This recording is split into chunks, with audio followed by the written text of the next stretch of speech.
Pagkatapos nito, ang mga pangunahing lalaki ng mga angkan ay pinili, ayon sa kanilang mga lipi, upang umahon kasama ang kanilang mga asawa at mga anak na lalaki at babae, kasama ang kanilang mga aliping lalaki at babae, at ang kanilang mga hayop.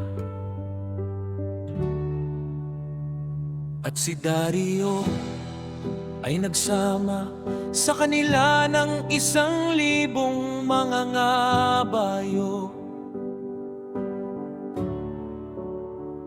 hanggang sa kanilang maibalik sa Jerusalem ng ligtas. At may mga panugtog, mga tamburi ng mga plauta,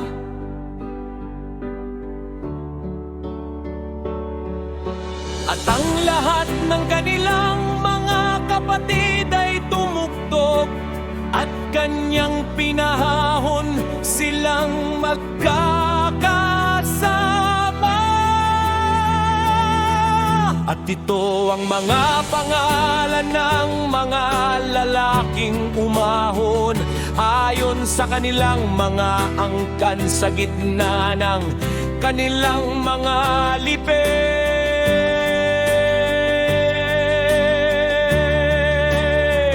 Ayon sa kanilang mga pinuno,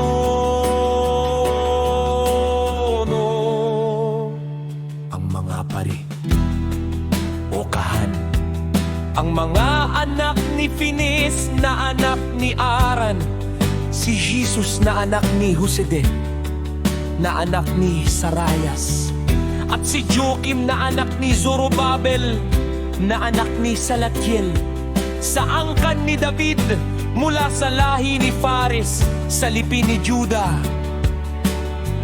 na nagsalita ng marurunong nakasabihan sa harap ni Dario na hari ng Persia sa 2nd taon ng kanyang paghahari, sa buwan ng Nisan na siyang unang buwan.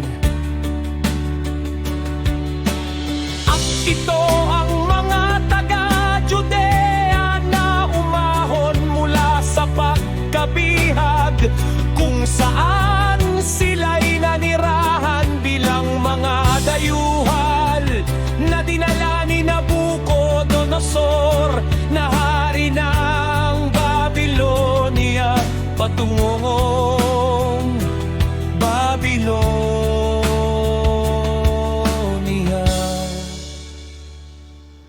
At sila'y nagbalik sa Jerusalem at sa ibang mga bahagi ng Judea, ang bawat lalaki sa kanyang sariling lungsod na sumama kay Zorobabel, kasama sina Jesus, Nehemias at Zacarias at Resaias, Enenius, Mardochus, Bilsarus, Asparasus, Relius, Roimus at Baana, na kanilang mga giya.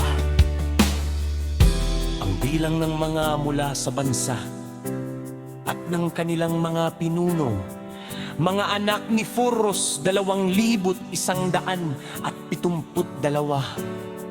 Ang mga anak ni Saphat, 472. Ang mga anak ni Aris, 756.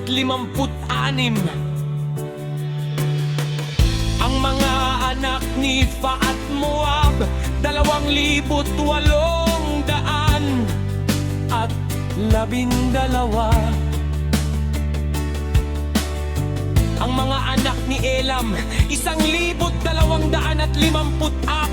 Ang mga anak ni Zatul, 945. Ang mga anak ni Corbe, 705. Ang mga anak ni Ani, 600.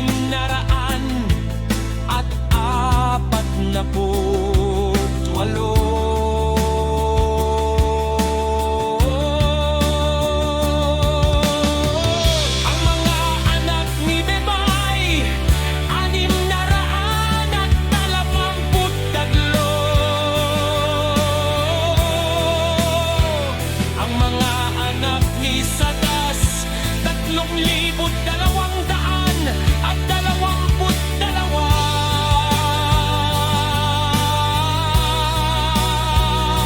Mga anak ni Adonicam, 667.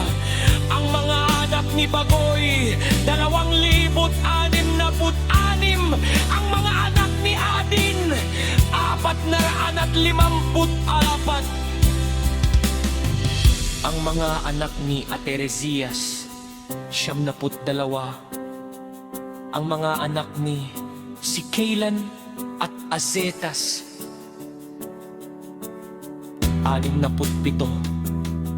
Ang mga anak ni Azuran, 432. Ang mga anak ni Adagias, 101. Ang mga anak ni Arom, 32. At ang mga anak ni Basa, 323. Ang mga anak ni Arsepurit, 102. Ang mga anak ni Meteros, 3,005. Ang mga anak ni Betlomon, 123. Ang mga anak ni Topha, 55. Ang mga taga-Anatot, 158. Ang mga taga-Betsamos, 42. Ang mga taga-Kiriath-Jearius, 25.